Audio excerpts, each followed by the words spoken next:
Oh, take a seat. Thank you. Would you like a drink, love? I would. What have you got? Do you like wine? Do you like a nice white wine? We've got Lamborghini. Let's go mad. Yeah, sod it. Let's have a girls' night in. Yeah. Let's put toe separators in and talk about boys. There you go. I don't even know what a toe separator is. No. Well, just look at my teeth and imagine it the other way up. There you go. Look at that. Look at all the bubbles. Look at the bubbles in that. Look at it. Here, congratulations, John. You've got your own show. I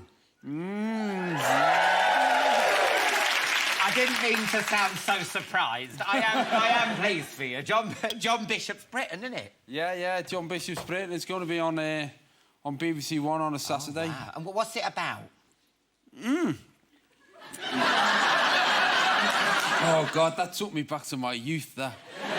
Sitting in a park. Oh, no, I feel like I need to give someone a love bite.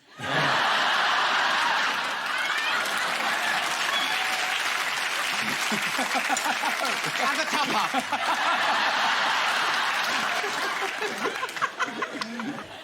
Anyway, no. So tell us what about... Because it's about Britain, isn't it? Yeah, basically, it's come around that quick. The BBC just phoned up and said we've got a slot of 6-week shows on BBC One on a Saturday night. They were going to do Fabio Capello's World Cup Diaries, but thought that's not going to run well.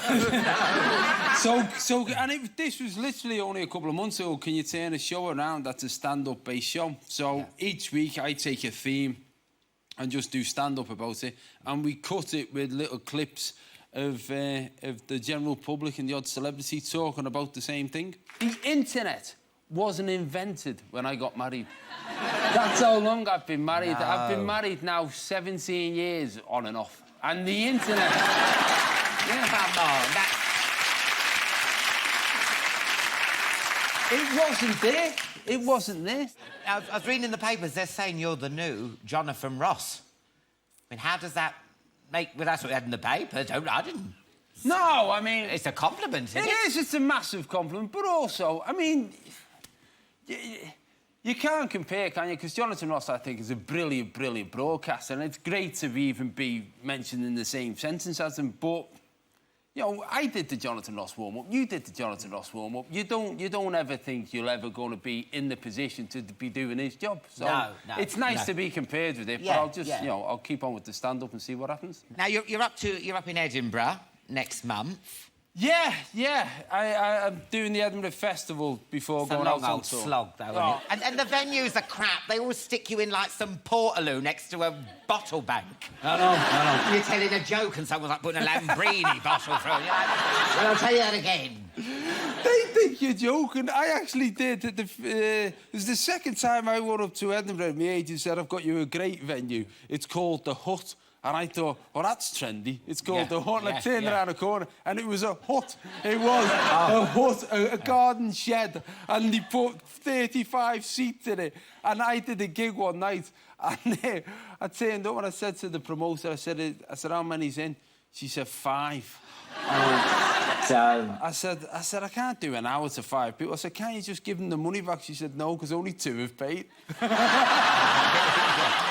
I think one of them just come in to get dry. And so I ended up... I bought them around the drinks. I bought my whole audience a drink. That's when you know things are going well. I bought my whole audience a drink and I changed it 20 quid. Now, you use your family a lot in routines. Have you ever crossed the line and said something that you really shouldn't? I haven't, but we have some subtle agreements in the house about, you know, stuff happens and they go, Dad, you can't use that. Yeah. And I go, OK. God, like what? Stuff I can't use, but, you know, you can imagine, can't you? I've got an house full of teenage boys. You can imagine. Oh, I know. You're catching them doing things maybe they shouldn't. I never said that. I said I wouldn't use it. Well, don't make me look a pervert. Well, you're the one thinking of teenage boys having a wank. It's not me. Oh, that's lovely. That is lovely. I was on about them pinching apples from next door. That's what I was on about. Little devils. Oh, stop pinching them apples, I'd say. They go, oh, Dad, don't use it in your comedy. I go, all right. Oh. Now, you played the father of Emily and Katie in Skins. That was brilliant. It just came completely out the blue. And I ended up doing 2 series because you follow the life of the kids who were in the college, so they're there for two series. And it was great. But the thing is, ton of comedians, that my wife was Ronnie Ancona. Oh, yes. Oh, very easy on the eye. And what happened is my character in the final series, he lost everything. And I had to make up with Ronnie. And it said on the script, kiss vigorously. And I thought, oh. You know, I've been married 17 years. It's been a long time since I've kissed vigorously. You know, if I kiss my wife now, the kids think we've had a row. So I thought, well, kiss vigorously. So I actually went up to Ronnie. I said, listen, Ronnie, I hope you don't mind, but obviously you're an experienced actress. What does that mean? She said, well, just go for it. So I said, oh, she's a game bird. I thought that. So my character's a gym instructor, so I thought, right, I'm going to kiss you vigorously. So I did. I went for it. The only problem with that is my character being a gym instructor, I had to wear tracksuit bottoms.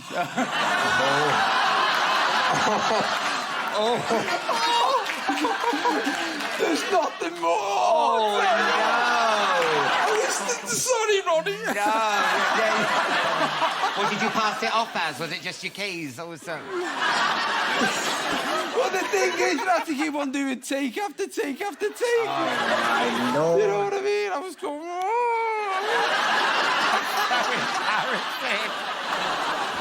He's one of Britain's best-loved comics and the bishop no one wants to bash. It's John Bishop!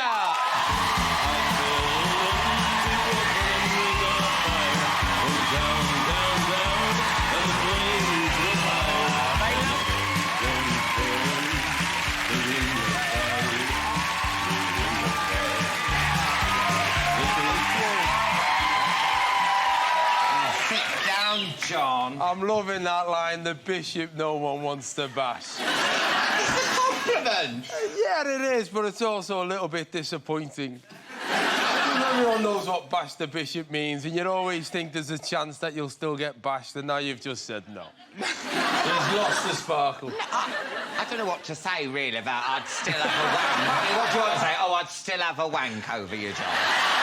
Is that what you want me to say? No, but to be fair, that wasn't the way I was expecting the interview to begin. No. Parkinson, it ain't. Right, let me get you a drink, and you're not feeling too well, I'm struggling, to be honest. I did that. We were talking before. No, we were talking before the show, and it's an occupational hazard, isn't it? I lost my voice a couple of weeks ago, and then it sort of come back, and then I feel a bit groggy and hay fevery, so probably a Barocca. Barocca? Well, I've got these here. I mean, what do you have Barocca with? I mean, do you want... I haven't got any water. I've actually got Taboo. Do you want Barocca and Taboo? Make you feel better, but you want a party. Barocca and Taboo, that's the kind of thing, if you drink that, you end up sleeping on benches, shouting at buses. What's wrong with that, love? Got to have a hobby. Go on, have Barocca and Taboo. Honestly. This will be brilliant, because this will probably start a whole new phase. There'll be people at festivals this summer going, have you tried Barocca and Taboo? It's fantastic. You get your vitamins and get absolutely battered at the same time. Look at that, it's like brewing like something out of Harry Potter, look at it. Well, I'm going to have a bit of Bishop's finger. Bishop's finger.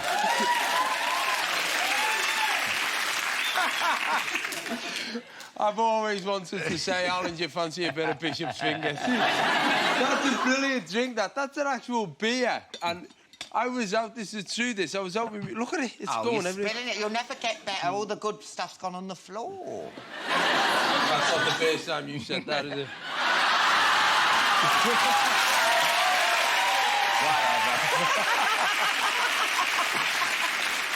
Why are you ill? Is it something to do with that sports relief thing you did? Because David Wang's got ill, didn't he? We drank that shit in the Thames. I think, to be fair, I was speaking to Greg, who did the training with me, and he said, what happens, because it's now about, I don't know, about 6 weeks afterwards, and your immune system, you train, you go mad, and you do the event, and then afterwards I was swollen and a bit battered, and then you sort of think you're okay, but your immune system just goes down, so I think you just pick bugs up. I mean, you cycled, you rode, and you ran from Paris to London. It sounds like a drunken bet. Were you... Ozzy, was you twatted when Sports Relief ran up? Seriously, were you? No, you know how it came about? It came about really because James Corden said me and you should do something for Sports Relief. So we organised a meet with Sport Relief, and then they came up with this idea, this concept of going from Paris to London and not using any transport. And then James, because his play went brilliant. Oh, yeah. He pulled out. Yeah. Charming, isn't it? That is charming. Well, yeah, but what happened, he pulled out. And so I thought it wasn't going to happen. By which point Sport Relief said, well, look, we've already got a commission for the documentary. We've already got a sponsor. We think there's a chance that will raise £1 million, which you'll get the vaccine for 250,000 kids, which means it could save 250,000 kids' lives. But you don't have to do it if you don't want to. It's basically saying, how big a twat are you? So I ended up going, all right, then I'll do it. I mean, your downstairs really suffered, didn't it, as well, with chafing? Now, has that gone down?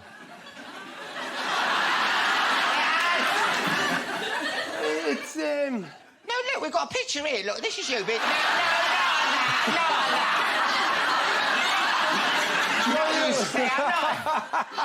I was disguised as a nurse and I had a camera there. You know what that is? That's Dot, the physio, who's at the business end. And they put on blue tape, which had to go right up the buttocks and down the back of the leg to for whatever reason, it stopped me legs giving up and it circulated the blood. So he's not digging for gold. That's what he was doing there. But yeah, to be fair, there's parts of your anatomy that do suffer from friction. Will it heal? Will it heal? Yes. How do you know it hasn't? Like I said, I'm a nurse in my spare time. And I've been secretly feeling you.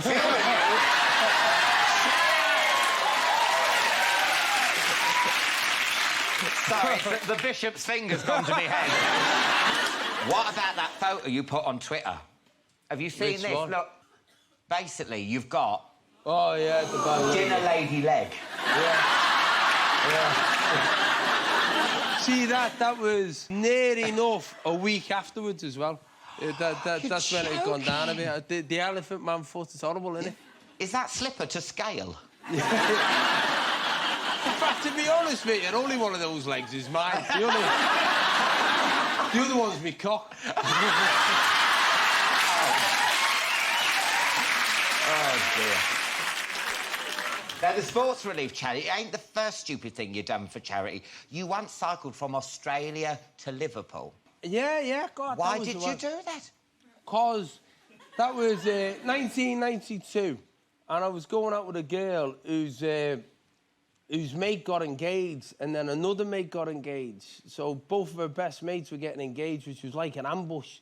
Because I've been going out with her for about 4 or 5 years, so then she thought, well, we should get engaged, we should get married.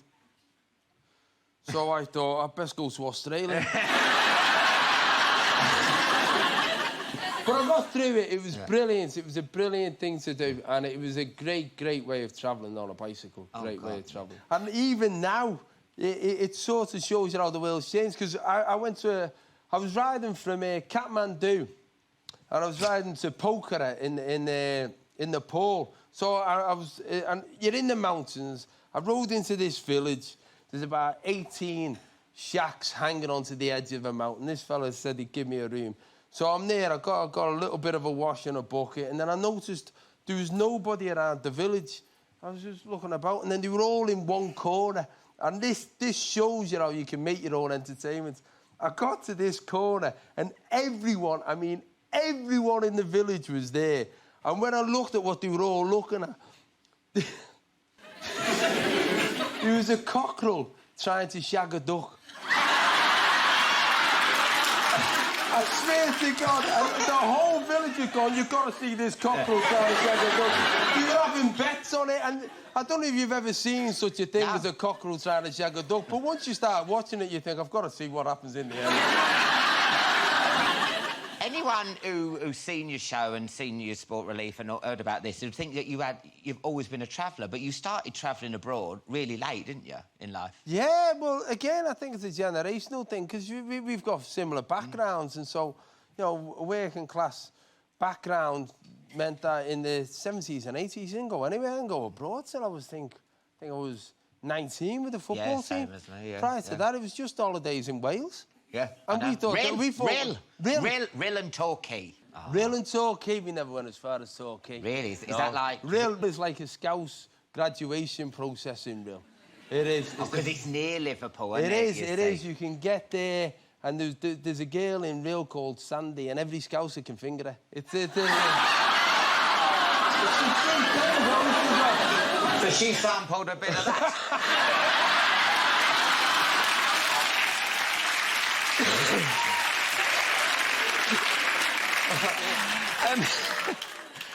You're having a holiday from your family this year. You're going back on tour.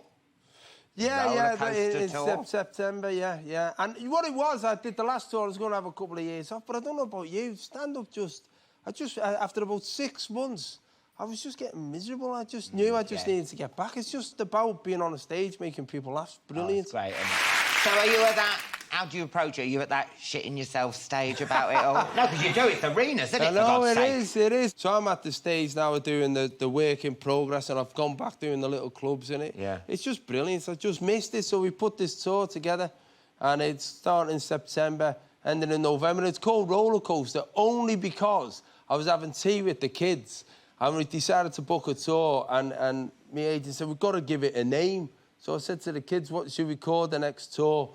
And, you know, there was a few suggestions, like, my dad's not funny. And, and then one of my lads, my youngest lad, Danny, said, call it Roller Coaster. So I mean, he's not getting paid or anything, but I let him finish his tea. So he gained out of it as well. A bit of Bombay mix on the floor. Oh, I thought you'd drop your nuts. Leave it! You're the one who said dropping me nuts. I got a text off my sister. She said, enjoy Chatty, man, but be careful, he brings the worst out in people. Have I ever done that? Lying bastard. You wouldn't be here otherwise. Well, welcome back. Let me get you a let's drink. Have a look. Now, is it true your new tipple is coffee tequila? No, what happened? Yeah, no, it is. I'll tell you the story behind it. I didn't know what it was, but we were the last night of the tour was in Dublin, so me and the crew went for a drink. They just come out with this bottle of stuff and poured it. Was it nice? Well, I don't know. I woke up in my own bed 3 days later. My God, would you want a bit now? Should you see if I got any? That's it. It looks like a bottle that's come out of Hogwarts. Look at it. We buy it off a strange man called Paddy in Dublin. Coffee tequila, so what, you can drink as much as you want to still drive? And stay up. I know I'm getting George Michael for Christmas.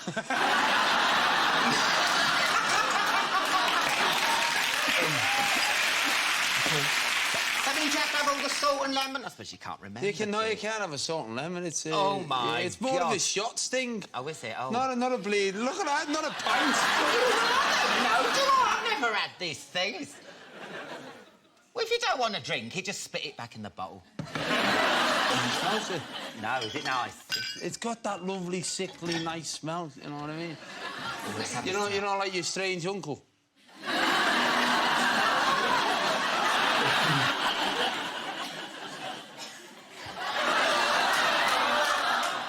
Oh, God. Hey. Oh, that's disgusting. I know. Oh, I've never ever thought I'd be at somewhere with you and we're both swallowing the same thing and pulling the thing.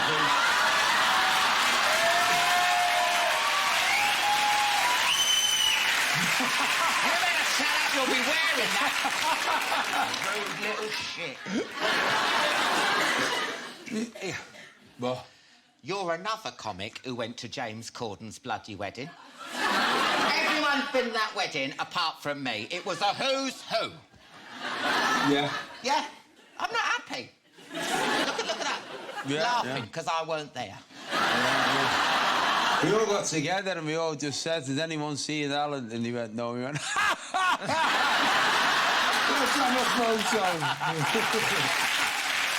No, I'm joking. I'm really happy for him. But when I marry the lady of my dreams, none of you are invited. When you marry the lady of your dreams, I don't think anyone will be around. You're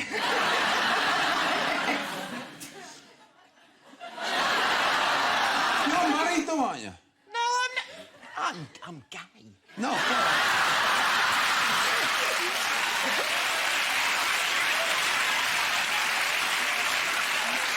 My God, what's in this stuff? I didn't know it. Oh, you'd married your partner. No, I'm not going to marry him. I got half of his catalogue debt.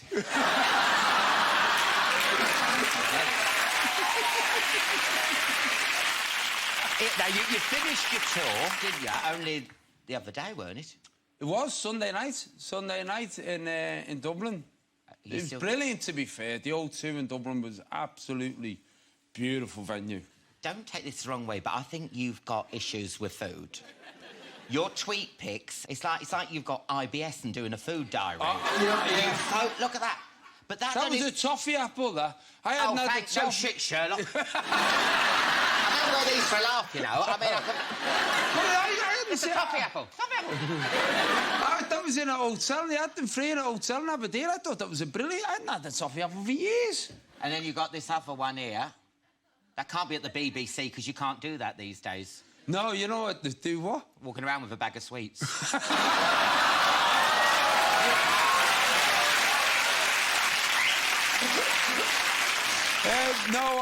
What happened? One of the venues I went to, I can't remember which one it was. I think it might have been Nottingham or Cardiff. There was a big cookie there, so I took a photograph of it. Then they started having competitions. That was in Belfast. And everywhere I went, they just kept on putting more and more food in the dressing room, more and more sweets. Oh, because I was wondering whether that's why you did that triathlon thing, because it wasn't, like, for the charity, it was just to burn off all these E-numbers. One parachute. Now, in your show, I couldn't believe you admitted you had your balls waxed. Oh, let's dive straight in, Alan. Yeah. But I did it for reasons that were justifiable. Because when I was doing the sport relief thing, I was actually advised that a lot of cyclists, when you're doing distance cycling, they have the sort of bits. Take it. Well, don't blind me with science, love. No, to avoid friction. So I was advised to go. Because of the cycling. Because it was cycling, then the following day it was all rowing. So I was advised avoid any potential problems, remove any excessive hair growth. Did they leave a couple like Bradley Wiggins sideburns?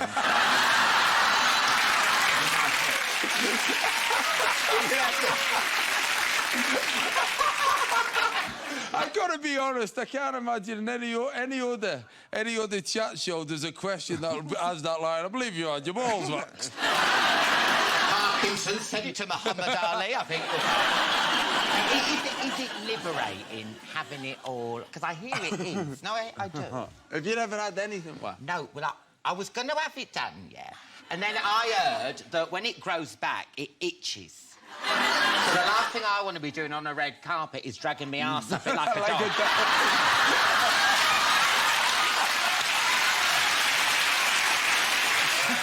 Is it, Nib? I don't have to be dirty, but you feel... No, nice. I tell you what, I fully haven't been through the experience. Yeah, it is liberating. It's really... It's an odd feeling, but it really... You do feel, all of a sudden, quite sprightly.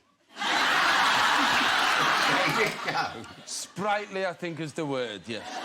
Now, do you do all that? Do you moisturise? Would you have Botox and all like that? No, I wouldn't have Botox. I wouldn't have... the biggest concession I made to, I suppose, looking after myself was just advice off me dad. I was about 16. I get quite dry skin on my face. Yeah. And I thought it was just, there's nothing you can do about it if you're a bloke. I mean, Dad just gave me my mum's Nivea and said, put that on, son. Oh. And to be fair, so I've always moisturised. Always. Based on that advice. And apart from that, I think for a bloke, you've got to make a decision whether you're going to let it grow old gracefully. Yeah. Because you can get away with it or not. Because they never look young, do they? You don't go, They oh, just that look bloke odd. showing, oh, that bloke's weird. And the weird... You He looks you like... don't go to go, oh, you're doing your GCSEs? Oh, my God, you're 67. You're like... For me as well, it's like you got to do the whole thing. It's the ones who dye their hair and then don't do the face, so they just so their hair is black and the face looks like a scrotum. It just looks. Do you know what I mean? They've got all the lines and they're old and they're with black hair. It looks wrong. Well, the way my hair's going, look, I'm going to have nothing to dye when I'm 40. It'll just be a bald head. What are you going to do something? How can I look like Jarmaine. You know, from Jarmaine, I just have this black...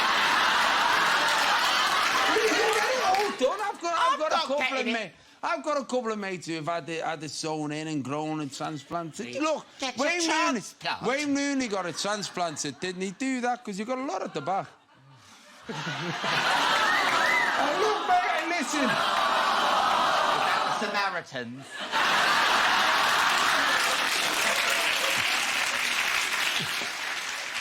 They're not in. They're at James Corden's wedding.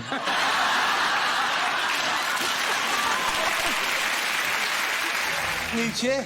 What, new chair? Yeah. Nice. Do you like it? Why did they get you the pink one? I don't know. Homophobia, probably. I like it. And I've got to say, you've still got the lamp. I tried to get this lamp off Alan last year, didn't I? I know. But I don't live here. This is a set. You've done telly, come on. He went, oh, well, I said, I can't. I went to the man, can I have the dog? He went, no, it's mine. I can't. I mean, I'll buy you a dog. Just back off, John. Do you really want it? It's like for a dog charity, isn't it? It was for adoptable terrier, because we've got dogs like that, and we've got one from with a lampshade in their head? Yeah. All of our dogs are bright. Yeah. High five. You're on fire, John. Dog lampshade jokes. This is where you come for electric material like that. No, well, listen, I'll send you one, all right? Lovely, done. Melanie will be made up. Yeah. Right, let me get you a bloody drink. What do you want, love? I've got crackers like black spice rum. I've never had black spice rum, ever. Well, come on, you can cross it off your bucket list. He'll end up in the bucket, probably. I'll give it a go. I've got to be honest, it seems something that you should be drinking with a sailor. What's that? Limoncello? What is your world like? I don't live here. I know, but who has that? That's the kind of stuff you just don't see unless you're on holiday or in Aldi. I've never come across that. Would you have it like... do you have it like an aperitif? Is that what you have it? Do you have it like after, An aperitif? Yeah, that's the last thing we need, aperitif. Yeah. Let's have some black rum. Go ahead, then. Black spice rum. Yeah. Hey, listen, you did a gig in my own town, Northampton. Yes, I did. Oh, Rose of the Shires. That's what it's got on the sign. Is that what it says? Yeah, but someone crosses the arm and puts shites. It was good, it was lovely. Now, didn't you buy them all a drink? Bloody hell. Is that a shot of rum? I don't know how you have it. Ain't got any serving suggestions on. Yeah, well, no, there's a pregnant woman with a cross through it. What does that mean? It means you're not getting a shag if you drink a lot of this.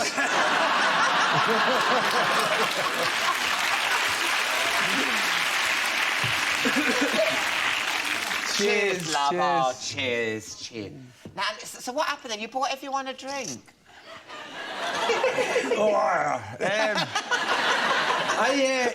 What happened was it got booked in as a warm-up gig. I know. Fucking hell.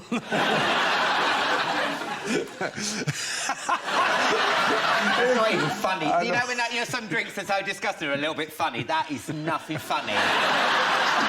This is like what happens 2 days after Christmas, doesn't it? When you haven't bought anything else and you think you might as well drink that thing that the neighbours brought round. And you know they took the raffle ticket off because they won it in the tombola.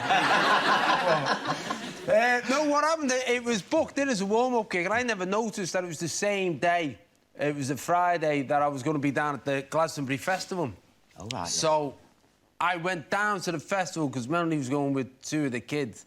And then I had to travel back up, and Northampton's just miles away from everywhere. Because I went to it again the other week, it was still miles away. And I went for I even started somewhere else. But when I got there... They should ring them up and get them on their tourist brochure, yeah. Northampton is miles away from everywhere. But when I got there, I was 45 minutes late. So I explained I'd been at the Glastonbury Festival, which... they somehow didn't think that was a good enough excuse. So I just said, look, I'll buy you all a drink. Oh, how nice. To be fair, it was a lesson learned. It was a Friday night in Northampton, and when I got the bar bill, I didn't realise Northampton had an arena. You know what I mean? There'd be 600 in the audience. I think I bought drinks for 10,000 people. So all of the mates all going, the gig's shite, but come and have a drink. Because you're doing it for your supersonic tour, aren't you? Yeah, the warm-ups. Starts in a couple of weeks. Are you shitting yourself? I wouldn't put it like that. No, you know what? I'm at that phase. You know what it's like, where you feel you're not getting it and it's just going somewhere and then it just hits. And the last couple of warm-up gigs have just started hitting. And we're at that stage now because we're going into the arenas of looking at the set and the projection. So the material's looking like it's OK. Oh, good. I think. Because this one's about how your life's changed, isn't it? Because it has gone crazy the last few years. Well, it's a bit about how it's changed, but I was remained the same. I would say I spend 90% of my time with people I've known for well over 20 years. Yeah. And so all my mates are the same. Nothing's changed with them. You have this kind of mad bubble of a life, but you're still primarily a dad, a husband, and a mate to your mates. And I think that's coming back to that's what this is all about, really. Now, it's easy when you get famous because you get seduced by all these different things. Do you like going up the red carpet and, like, leg bombing, side boob and all that? What? Leg bombing? What's that? You know, like Angelina Jolie did it. You come out the paps go and you go... And then what's that doing? Lunges on the red carpet? I'll do a workout while you're looking. And then side boob, you know, where you just wear the straps there and then just a little bit of tip. Well, but I'm a man, so I can't really do that. You know what? I think it's nice to be invited to things, but sometimes you've got to remember, like, you know, what normal life is. Yeah. Yeah, and look, if someone says you want to come to the opening of something that you want to go to, great, well, but if you want to go and you've got no interest in it, I wouldn't bother. There's certain things that you go to, like Pride of Britain, you go to because of what it is. Yeah. And then, like, I went to the GQ because I was getting awards or something, which is nice. They're things you can't imagine you would ever be invited to, so I enjoy them. I never get invited to that GQ award thing. No. Why don't I get invited? What's wrong with me? The only magazine I've been in is that Puzzler magazine. You know, we like your faces in the cocktail. That hurts. I can't believe that. How can I get to GQ? How can I not even win an award? How can I get there? It's all these really trendy people. It's mad. There. Honest to God, I don't know how it's really weird because I went and I won the Comedian of the Year, and I think, to be honest, I probably let myself down because I was overawed by it. Because David Walliams presented the award to me, which was really nice. And I thought, there's all these awards for the best actor, best musician, and you stand on the stage and you look and you just go... And it's just amazing. Like, there's Ringo Starr, there's Alice Cooper, there's Van Morrison, there's, you know, there's everybody you can possibly think of. Don't rub it in. But what I mean is, you suddenly stand there and you think, I've now got to say something. Yeah. And so I just thought, this is the only award where I've got to do my job. You know, like, if you've got to be funny. You've got to say a joke, haven't you? Yeah. So the only joke I could think of was a dirty joke. But it's a funny joke. so I just said it, and people laughed, but when I got back to the table, Melanie went, that was the wrong one. Oh, no. I mean, it was just a pub joke. Someone told me. Oh, go on, tell, basically, there's a taxi driver driving a car, and he sees a girl wobbling down the road about 2 o'clock in the morning, stiletto short skirt. She flags him down. She said, I need a ride. He said, OK, where to? Let's see. She said, oh, Hackney. He said, OK. She gets in the back of the taxi, drives off. She goes, but I've got no money to pay you. And he went, oh, for God's sake. She said, but I've got this. And she just went like that. Short skirt rolled up. She's got no knickers on. Ooh. The taxi driver just looks in the mirror and goes, oh. He said, have you got anything smaller? No.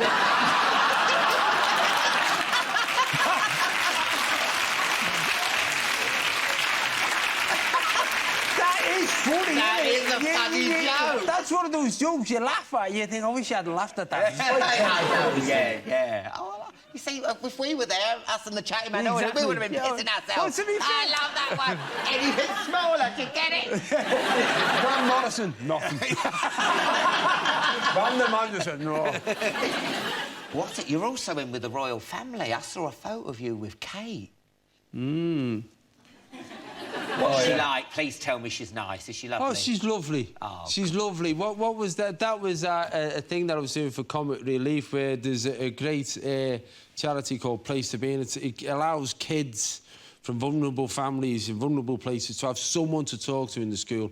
And she's a supporter of it, and I'm the supporter via Comic Relief. And what's really funny is that when you meet them, you always have this guy called an equerry, and his job is to sort of say, look, you know, the Duchess of Cambridge is about to enter the room. You do realise that you're not to speak to her until she speaks to you. You don't offer your hand until she offers her hand, and you do not ask her questions, she will ask you questions. And I went, yeah, all right. And she come in, and because I'd met her once before, as she walked in, I went, all right, Kate, how's the baby? She said, oh, he's all over the place, he's all under my feet. And you could see this equity going, oh, this is wrong. Conversation. She's talking to a poor man. What's happening? This is wrong. What am I supposed to do?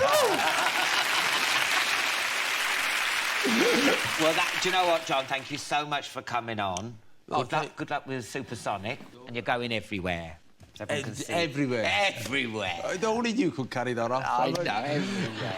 I've done various chats with people about this. Not one person has said to me, you're going everywhere. Yeah, you're like a wizard. Oh, thanks, babes.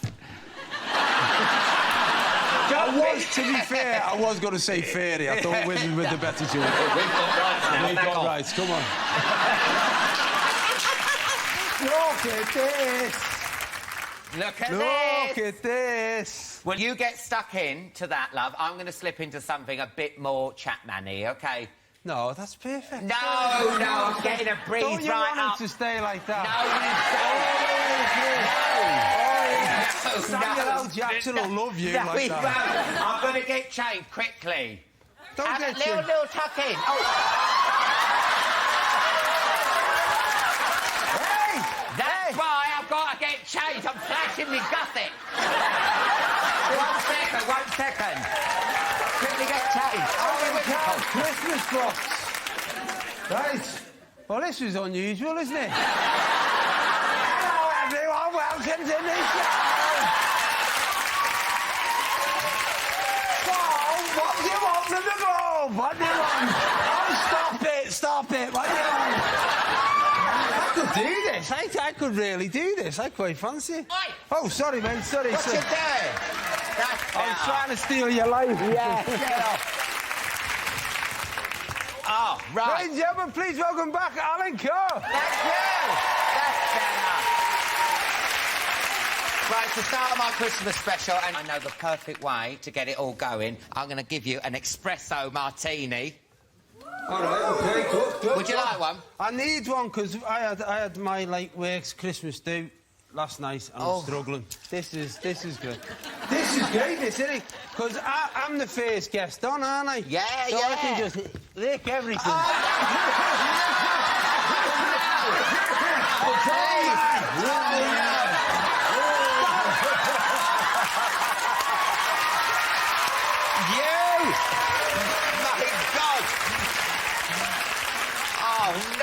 Great. Yeah, lovely. Yeah, Samuel, come here. Yeah, that green's meant to be on there. Yeah. You mixed this before, have you? Yeah, and then listen, I put a little bit of coffee, but...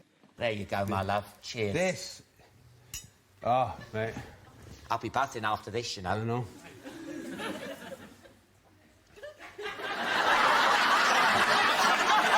That's the worst one. Who made this? Who made it? You shouldn't pull that face after an espresso martini. I look like that bloody donkey that brought me on. That's, yeah. You know what? It works, though, because I'm not going to sleep now till New Year's Eve. Oh, no, it don't get any better, no. Hey, listen, you're a vegetarian. What do you do? What do you do at Christmas? Do you miss me? No. Come on. I How can you not like pigs in blankets? I haven't eaten any... I haven't eaten any meat now for 30 years. Yeah. And, thank you. It's good. And I don't miss it. I don't even think about it. And on Christmas Day, I don't even know what I'm going... You know, you just have a sort of nutty, roasty thing. Yeah, yeah. You know what? I don't even think about it. Because now what we do is we go out to a restaurant. Ah, no washing up, no nothing. Washing up, and also no martyrs. That's the thing. No one's going, oh, you're enjoying your Christmas dinner. Yeah. Been up since 6, I have. That's all I've been making. Yeah. Don't worry about me. I'm okay. You just enjoy it, and I'll wash up after. Yeah. None of that. No, that's good. Yeah. No, that you just go, eat, feed. So whatever's the vegetarian option there is what I'll have. Yeah. Do you play board games and stuff? We had one Christmas where we went up to Berwick-upon-Tweed and we rented a cottage and it had no telly. And we played board games and we spent time together and we'll never do it again.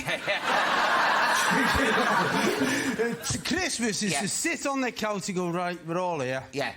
I know. Just look at the telly go. I won't play board games with my family anymore. My mum got so wrecked on Di Serrano. We're playing She turns into the Hulk when she's had a Di Serrano, yeah. We're playing Monopoly. She came at me with that silver top hat like Oddjob. Yeah. She's insane. Well, what happened with those? We used to play Monopoly. And it really got competitive. It got too serious. Yeah. You know, and second prize in a beauty contest, you're having a laugh. Yeah, you know what I mean? I always end up with the waterworks. I'm not very, like, you know... You should upgrade Monopoly, you know what I mean? So that you can get a crack den. I'm letting out a crack den. It's in a really bad area, but we're making loads of cash. Yeah, one of my houses is being used to grow cannabis in. Making loads of cash. Forget to go past go. What are you like at buying presents at Christmas? You do it online or what? Or do you get it all from the petrol station on Christmas Eve? No, you know what? This is true. We are really lucky with our kids, and this is not a recent thing. This is since they were 10. They never ask for anything at Christmas, my kids. They're really, really spoilt all year round. No, they really are. They don't ask for stuff, so it just means that you have to kind of guess for them. And that, in some respects, I think that's a really nice thing. Yeah, that is nice. My mum's getting really greedy. Why? Yeah, I mean, the more famous you get, the more my mum asks for. And that's why I always do Loose Women before Christmas. See, I'm on Loose Women because the goodie bag is like Vagisil, Caniston. Yeah, exactly. Cream, panties. It's all for women. Do you know what I mean? Roll on, mum. I'm like, here you go, mum. Merry Christmas. Knock yourself out. Where's your Caniston? You've got a load of pets, though, isn't it? I mean, he's got so many pets. I mean, you are like one guinea pig away from being in a Channel 5 documentary. Do you know what I mean? That's what I mean. On Christmas Day, we go out. We've got 3 pigs. And Christmas Day, we go out and go, still here. You're still here. You're still here because we're vegetarian. Yeah. You're still here. You've won. In fact, what we do sometimes, we take them to the butcher's shop and just show them and go, look. If we didn't love you, well, we've got 3 pigs, 4 alpacas, 4 horses, 4 rheas. We've got these things called rheas, which are like ostriches. Oh, your house must stink. Yeah, we live in a flat. You live in a... Well, listen, you've had a busy old year. What's been your best bits? The biggest thing was doing the Albert Hall this year. Oh, right, yes. Yeah. So you filmed a DVD there. Filmed a DVD there, but it was just... I don't know, there's just something special, as you know, about that place. Yeah. And for that show on that night, everything just fell into place. Because that's... you speak to any comedian on the night they're filming the DVD... I mean, it'll be the worst audience ever. There'll be narcoleptics. Yeah. People yawning, looking at their watch. People who hate you, your worst enemy. You'll spot someone who's bullied you at school. It usually goes. But when it goes right, it goes right. Because it never does the DVD, but yours did. Well, this one did. I mean, a previous one that I did a couple of years ago, I did one in Liverpool on a Monday night, which, as you know... Woo! Party night! It's a nightmare. I'm doing the gig, and I can see smoke floating across the stage, and I'm thinking, I haven't got a smoke machine in this shit. Oh. And a generator had caught fire. Oh, no. At the side of the stage, and the smoke's going across the stage, and I'm thinking... what do I do? You know what I mean? And then I thought, well, the people over there aren't laughing that much, are they? So I just turned and faced out. I just edited that out. Yeah. I think I mentioned it during the... I think it stayed in the cut of the DVD. Now, next week, you're muscling in on David Attenborough's territory when you're doing a documentary all about gorillas. Now, how'd you get a gig like that? Basically, I honestly just got phoned up and he just said... we want to do something where we take somebody to see the mountain gorillas because they're an endangered species and it needs to be somebody who's interested in animals and so on. I said, yeah, I'll do it. Yeah. How close do you get to gorillas? And are they proper gorillas? Because I've seen shows where it's like some work experience bloke in an animal one. I mean, proper. Well, I arrived there. I mean, look at that. That's some work. Oh, look at that, lovely. Oh. Well, I arrived there and I said, look, what are we going to do? Because you don't know, obviously, whether they're going to come or not. And I was making a joke. I said, you know, what are we going to do? Has anyone got a gorilla suit? In case there's no gorillas. And you could see them go, oh, we don't do that, it's not allowed. I said, well, we need it. I'm busy, you know what I mean?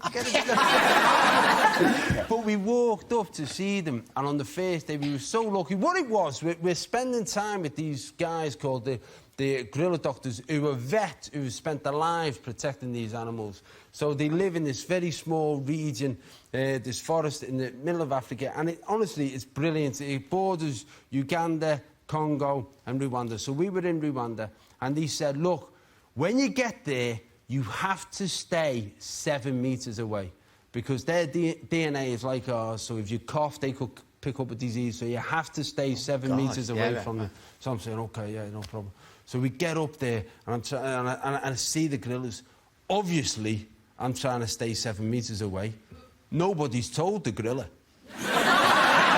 So the gorillas just start coming at you, and I'm going, I'm breaking the rules, and they're literally walking right past you. It was staggering. I tell you how close it was. One of them farted, and I heard it. You've got to be close. I mean, now, Christmas Day, after everybody's had the sprouts, there's a lot of that going on. You know how close you have to be to a human to hear a fart. That's how close I was to a gorilla. My God. You know, you watch things like this. Is it all doom and gloom? What the work they're doing? Is it changing it around? What they're doing, this gorilla doctors, which are a charity, they're self-funded and, you know, people can support them if they want to. There's all various links to do so. But, you know, this job, you get to do loads of mad things, like, you know... dressing up as the Virgin Mary coming on a donkey. Exactly. Very touching. People were crying over there. Thinking, no, but... you know, in this job, you get a chance to do loads of things that you would never have imagined. That is at the top of the things I've been allowed to do. It was just really, really special. And Rwanda as a place was amazing. All the thoughts that I had about what Rwanda was, and then I got there, it's a beautiful, beautiful place. And when's it on? The 28th on ITV. Oh, well, I'll be watching. That's amazing. Now, New Year's Eve is less than a week away. What are your New Year's resolutions? And you know what? I think as far as New Year's resolutions go, just try and be a bit better at everything. Do you reckon? I think Because you're turning 50 next year. Thanks. I'm turning 40 next year. I know you won't believe... So I'm 10 years older than you. Yeah. Everyone thinks I look older. I told this woman, I said, I'm 39. She went, come off it. To your face. And then she saw my face. She went, oh, it's only because you fitted so much in your life. I wouldn't imagine you were 39. I was like, backtracking. Do you know what I mean? I've just got one of those faces. I look old. I know I look old. So you're going to... from my experience, your 40s are the best time. Because when you get to 40, you have to choose between your figure or your face, don't you? What decision that's going to be for me. I'd have a cake if I was... Alan. There you go. There's nothing to lose. Go on. Thank you.